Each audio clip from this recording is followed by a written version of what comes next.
All right, welcome to part 4 is where we're at. I'm going to do a little speed up paint because I'm doing some of the same things that I talked about in the last episode in terms of finish and shape blocking. As you can see, I'm looking at the shape, I'm understanding the essence of it, and I'm just trying to express it, capturing that essence, which means you notice how I'm making strong samurai-like marks, just very bold, very strong. Um, and all I'm doing is trying to say where are the shadow shapes on that rock and how do I mimic them. I'm using McNulty, which already is nice because it gives you like a nice rock shape inherently. It gives you a nice rock texture inherently. Um, and I'm actually drawing it as I'm painting it, meaning I'm like trying to figure out what is the right placement for all those dark shapes. Now I'm noticing that triangle's a little bit off, it's a little bit to the right, but um, in the mountain it looks, in the position of it in the mountain looks pretty good to me, even though it's not quite exactly like the photo. And in this phase, it's just a solid flat color on a solid background. Or we did that like juicy color background, so the background's that purple. But I'm not worried about what color it is right now because as you can see, it's on a separate layer. This whole kind of ochre green color is on a separate layer. So all I'm doing is painting into it and erasing out of it, um, looking at it from far away to gauge whether the basic shapes are working.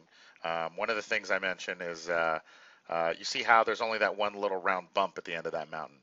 Well, the real mountain has a bunch of little bumps, and we're not going to concern ourselves with that.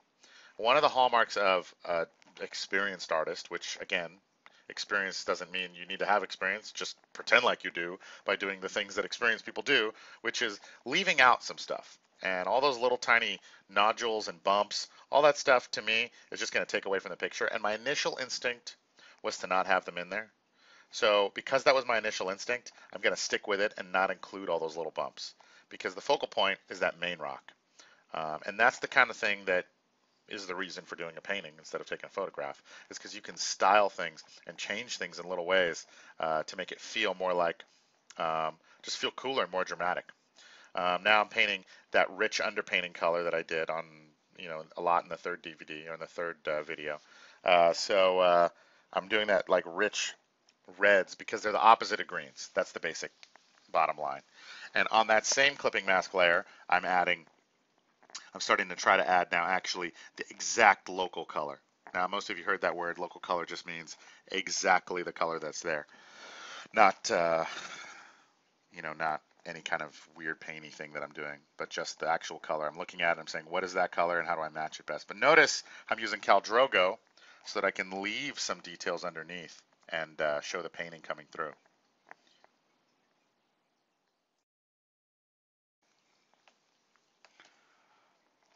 It's starting to look muddy, and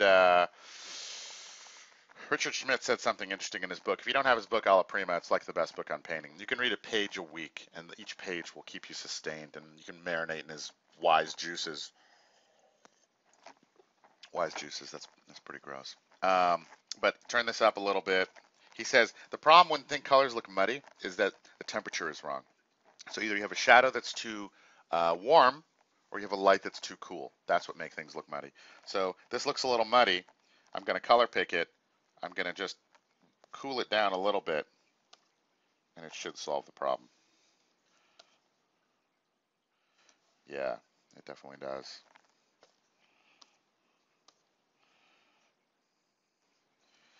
But still, I feel like that background could be a little bit lighter. If I'm matching this painting exactly. Turning the hue over to this side, I slide that hue a little bit.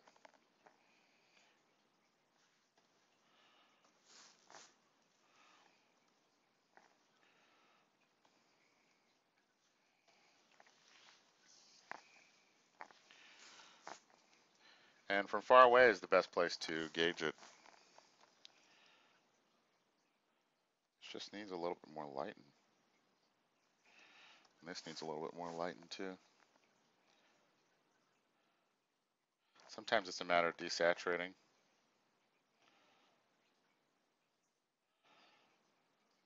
You know what it is too, is this thing needs another layer that's locked over the whole thing that actually, it's a tiny bit of mist. And that's part of what's making this not quite sit. And what color is that mist? Does the mist have a color to it? Maybe it's a little bit purpley.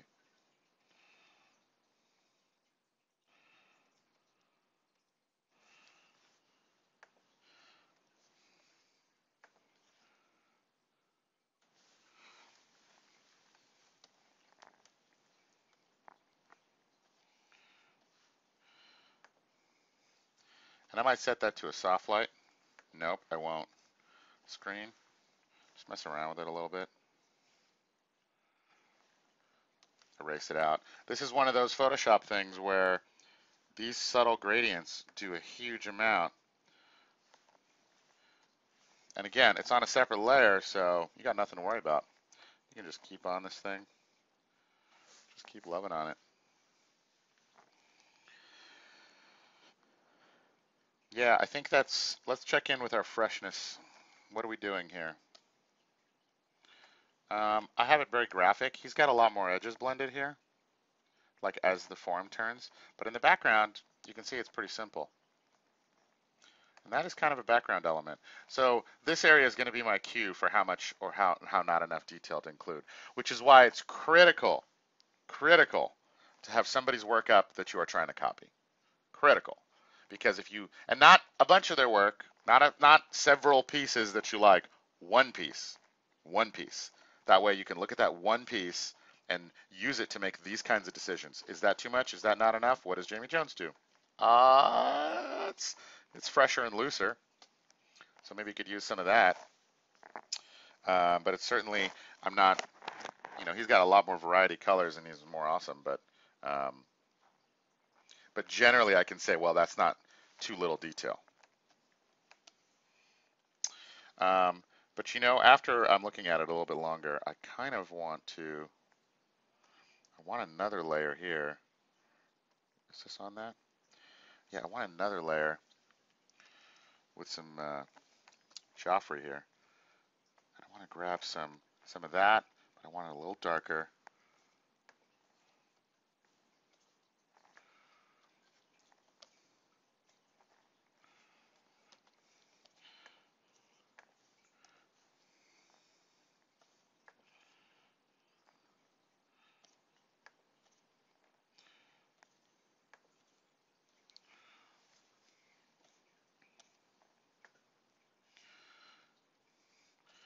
And I'm just doing a lighter.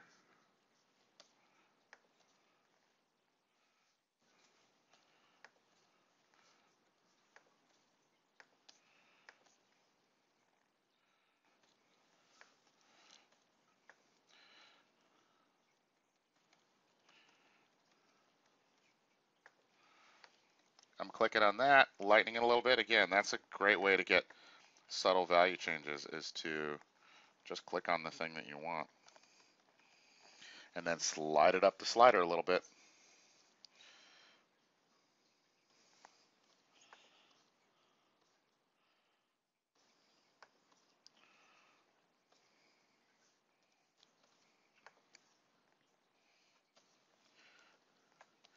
Yes, just these subtle changes in value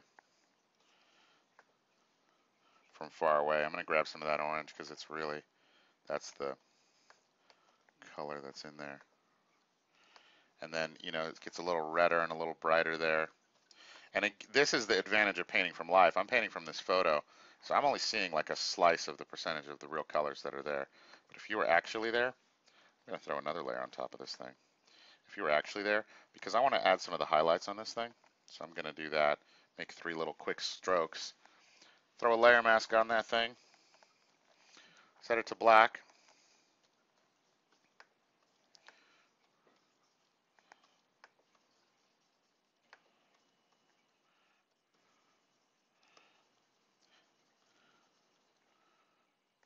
Let's do a quick scribble out. Let's see what happens if I duplicate that. And then merge it to itself. Preserve. This ceased to be locked. When I merge these layers, it unlocks everything above that layer, which is a tiny bit annoying. Oh yeah. Oh yeah. Mm-hmm.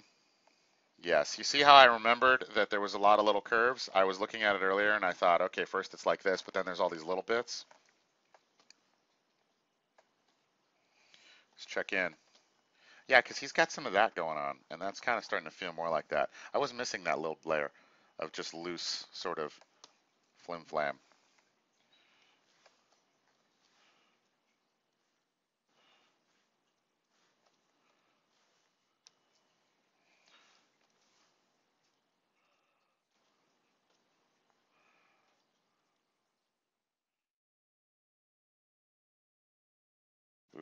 that really works for me. That added a nice little extra layer of juice that I wasn't seeing before. And again, that is a Photoshop technique. You're in Photoshop, so feel free.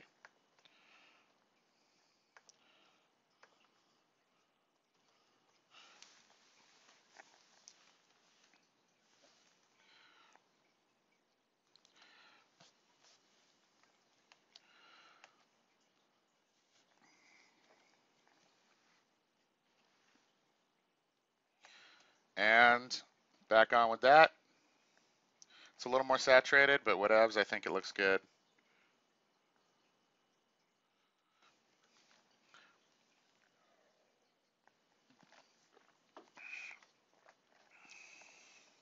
Okay, what are the other important areas?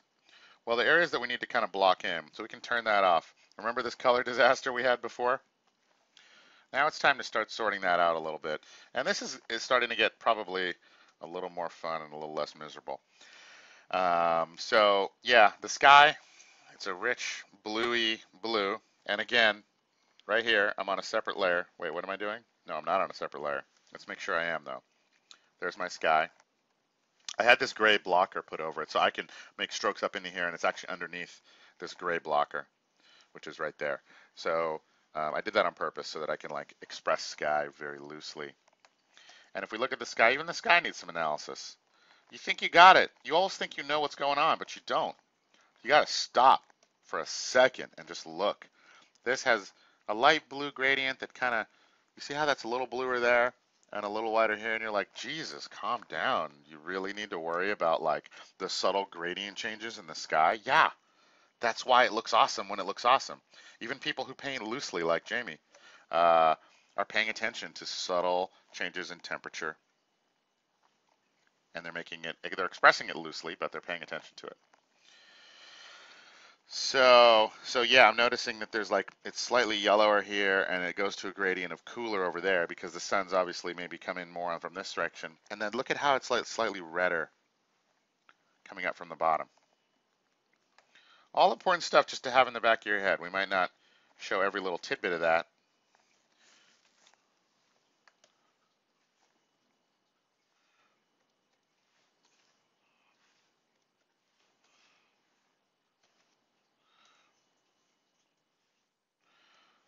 But let me first try to just nail it, whatever the actual color that it is.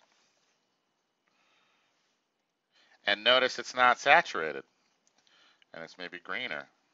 Maybe it's this. Maybe it's that. Nope, too green. Once I kind of get what it is, I get it really close, I'm going to go Tyrion Lannister now.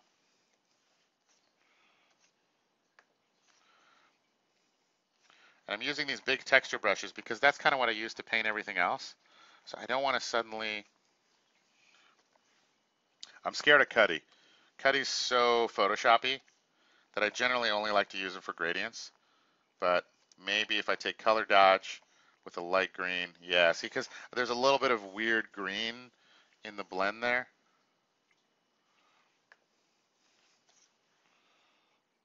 That I kind of want to express. And right now I'm just trying to get the exact value that's there.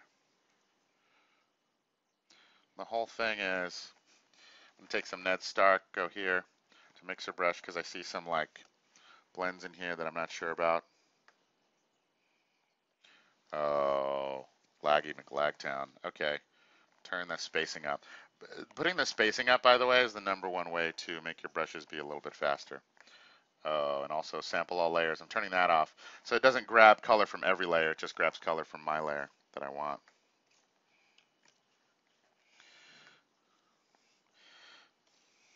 And you see there's a little bit of texture left in there, and that's something I want to keep. I want to make it feel like sky, but I definitely want to get some of that red,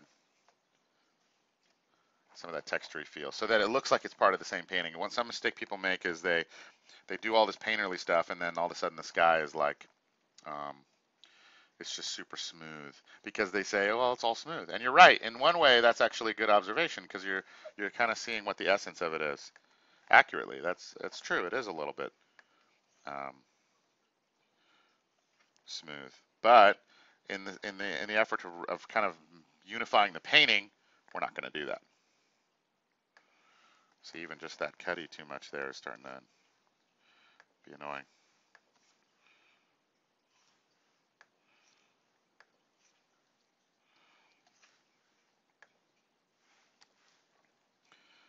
Let's see, some Joffrey will get. Joffrey's nice too because it's like a middle of the road sort of cutty. It's not too bright.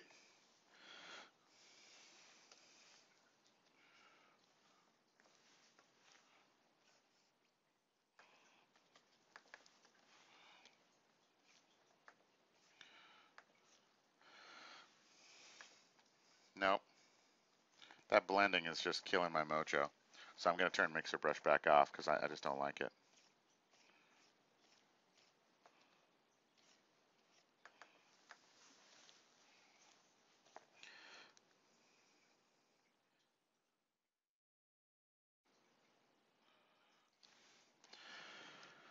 Color dodge again.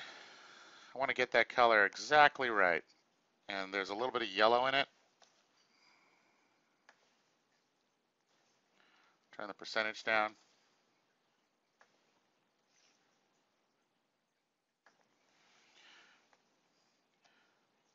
Some of that white is actually down here, and actually color dodge is getting a little too crazy for me right now.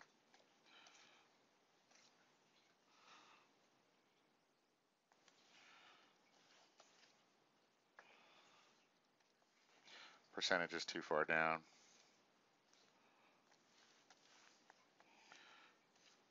Again, the sky is not just any kind of simple gradient. It's got a lot going on.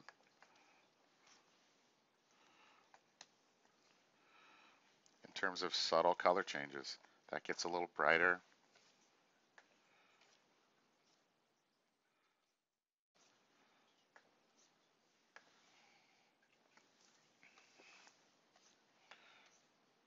Oh, Freeman is what I needed down here to blend that stuff and to give a little streakiness.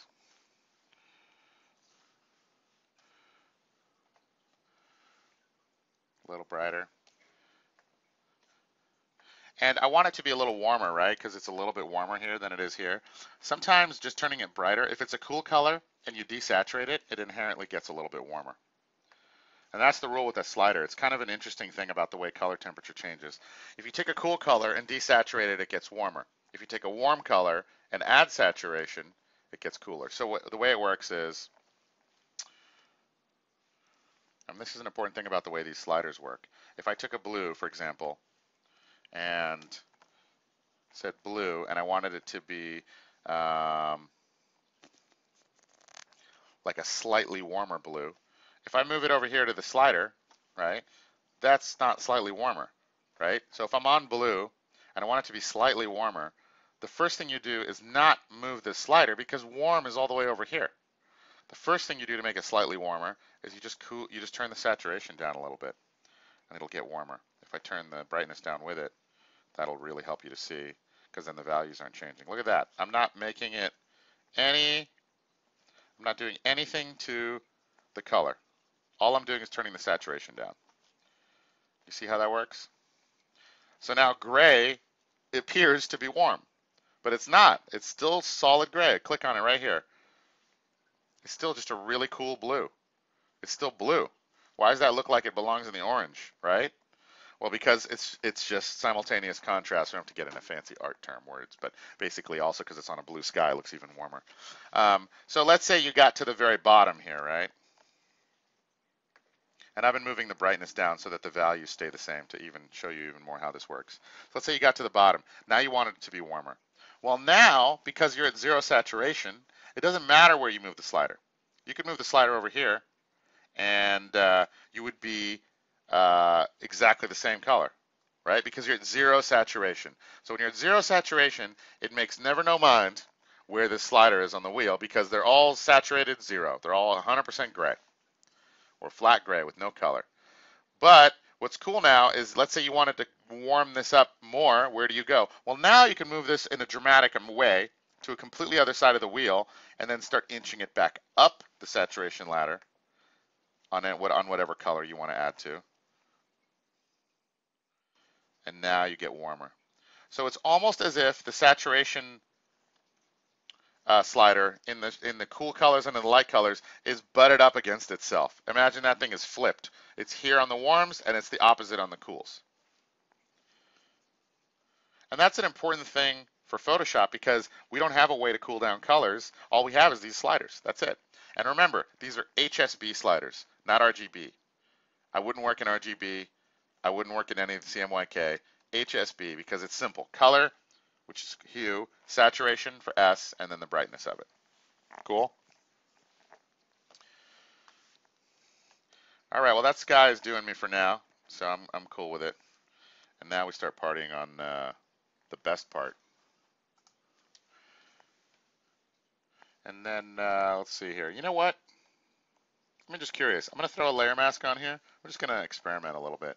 And then I'm going to erase out. Now, you see how I have that juicy color underneath? Just seeing if that's something that might be nice to see some of. Maybe. Maybe. I'm on a layer mask, so it doesn't matter. Do whatever I want. Might be nice. I mean, that's certainly too much. Go back to some white. But again, can be brave. Doesn't matter.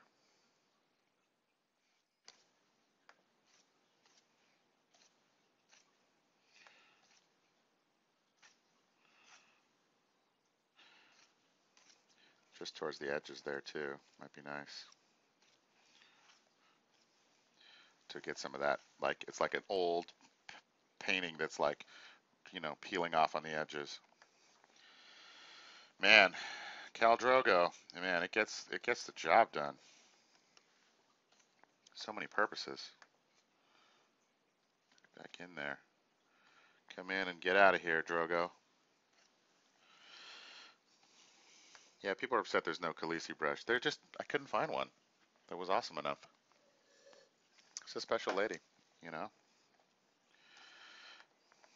Maybe something that was good for painting the sun and the stars. Ah, that's good. Amuse myself.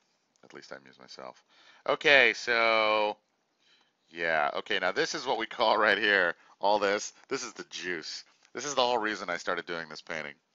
Because this is just going to be really a party. So, let's get started on that. Oh, you know what though? That little bit is still annoying me. Let's get rid of that. Okay. Yeah, just ever so slight.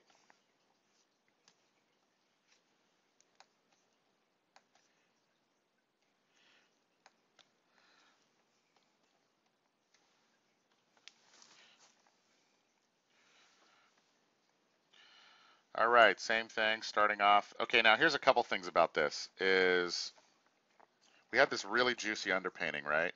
But we also have to say, well, what is the undercolor of these waves? When I'm looking at these waves, I'm thinking about a couple things. Let's go back to the red markup. Before I start painting something like this, I'm thinking, what are the ways that I can break it down in the simplest possible terms? Now, first of all, we do acknowledge that it's doing that, right? Just generally. We talked about that earlier. We do acknowledge that there's some crisscrossing going on, that if you were going to express it, a good way to express it would be some crisscross that make you want to jump. But also, there's an undercolor where it's like green, right? It's the underneath part. There's two things. There's like the water, and then there's the reflected sky. So just breaking it down in my mind into those two simple things to say to myself, okay, this light blue is the sky reflected, boing, boing, and then everything that is not the sky reflected is another color. So just knowing that, just having it in my head that there's two big colors, the bounce and this underneath color, will really help me when I'm sitting here trying to figure out how to express it. Because now I understand exactly what's happening. So I'm going to take my Khal Drogo again on my clipping mask and say, okay, well, first, what's the undercolor? That is incorrect. Again, it's on its own layer. I know you're frightened. I'm frightened too. It's frightening. But sometimes you just need to throw it down big. And this is an exercise in just putting the color where it goes. The exact color. Unlike before where we were trying to like feel out what the brightest version of that color is. We're not doing that anymore. Now we're just saying where is the exact color. And I'm just going to say it's all, oh yeah, I'm just going to get crazy. Yeah, see that green, see those greens that are happening in there? That's the part I'm focusing on.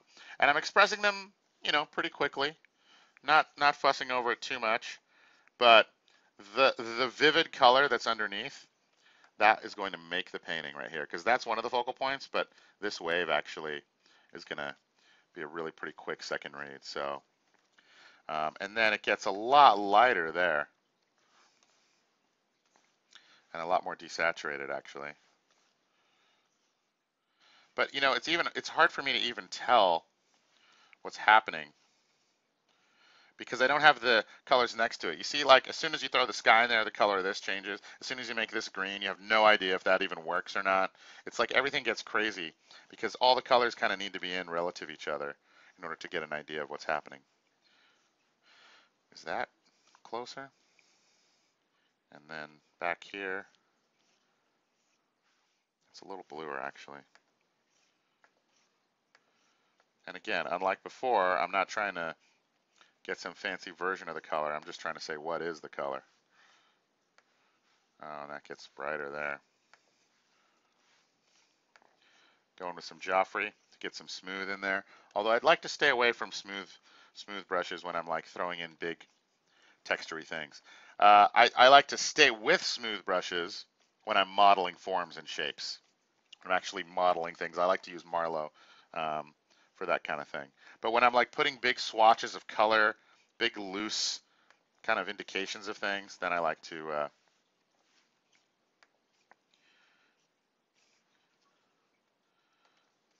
do it with texture so that there's little bits, so that I get a lot of little bits.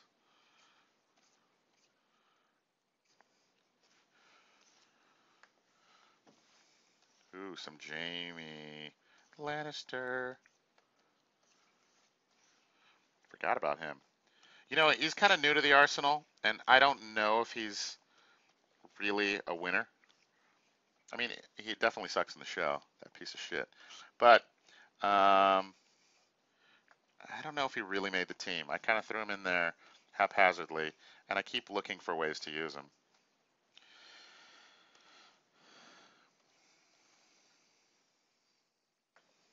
Yeah, I'm going to put a 3. Yeah, big Jamie. I mean, big Tyrion, rather. Gets in there.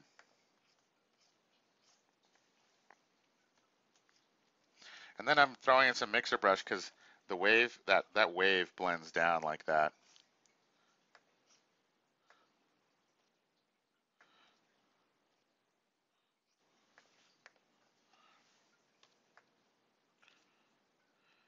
Getting some of that gradient. And I'm making my marks upwards like that. Why? Because that's the direction of that wave, right? So express everything in the way that it's intended to be expressed. Understand the essence of it, and then bam. And then you're there. See, I didn't have to draw all the striations. I just found the right brush, which I knew had some tooth to it, some spacing between the things in my mind, and I was like, all right, and then I'm going to use that because I can tell that there's kind of groovy sort of spacing in there. Not groovy as in the 70s, but you know what I'm saying. Groove-esque.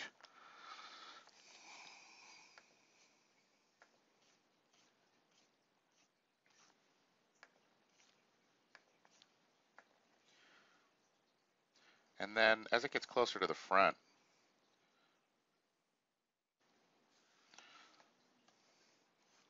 I want to get more subtlety and more layers in this thing. I'm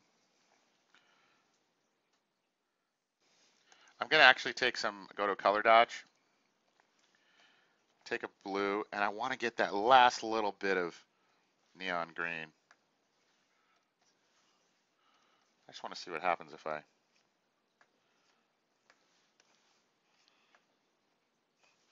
Nope, some Tyrion. I keep looking for the brush that has the right amount of texture.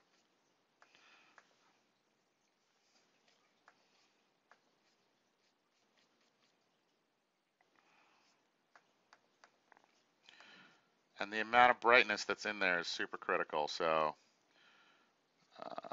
Yeah, and now I'm going to go back to Mixer Brush, go back to Ned Stark.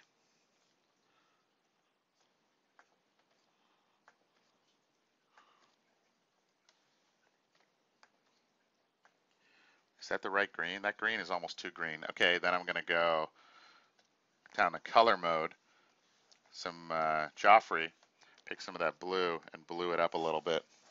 Do 20%.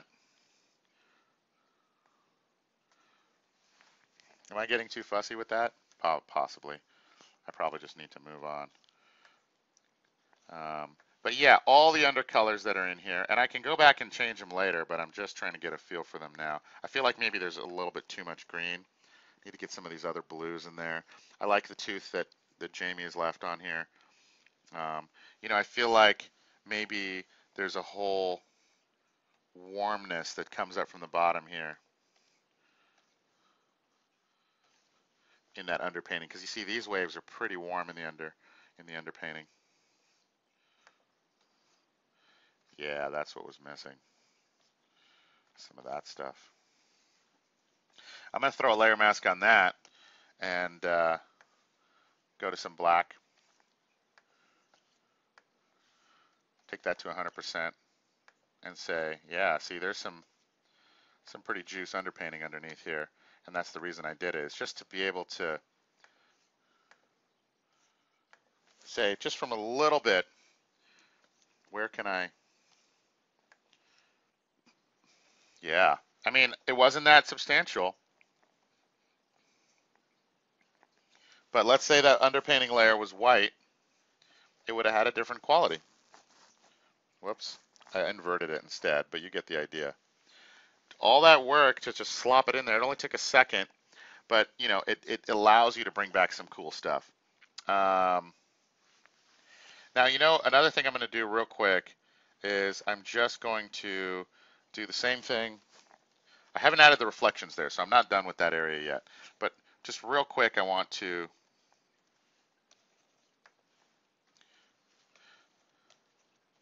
get in there and just throw in some of the whites, just so that I can have a good, accurate kind of seeing of what's going on.